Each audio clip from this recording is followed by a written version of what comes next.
భార్య విషయంలో భర్త ప్రత్యేక శ్రద్ధ తీసుకోవాలి. రోజు చెప్పాలా, రోజు అడగాల. ఈ డైలాగ్ పనికిరాదు ఇక్కడ. రోజు అడగాల్సిందే, రోజు కనిపెట్టాల్సిందే. ఆవిడ కాస్త మంచి చీర కట్టుకొని ఏమిటే సూపర్ అనాలి. ఏ సొమ్మేం పోయింది అనవాయా ఒక మాట. ఏమిటి అనేది వాళ్ళకి తెలియదు, ఏంటి అనకూడదు ఇక్కడ, అనాలి. అది బాధ్యత, అది బాధ్యత. సంతోషిస్తారు ఆ చిన్న విషయానికి.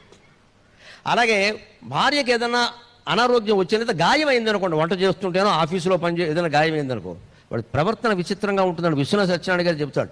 తల్లితో చెప్పుదురు మరి తనయులకు నువ్వు చెప్పుదురు, తల్లితో చెప్పుదురు మరి తనయులకు నువ్వు చెప్పుదురు. చిత్రమైనది స్త్రీ జగత్తు, చిత్రమైనది స్త్రీ జగత్తు. అతివ దుఃఖం ముగని భర్త అడుగవలయు, అతివ దుఃఖం ముగని భర్త అడుగవలయు. చెప్పకయ్య తప్పనప్పుడు చెప్పుదురది. స్త్రీ మనస్తత్వాన్ని కాచి వడబోసేశాడు విశ్వనాథ సత్యనారాయణ గారు.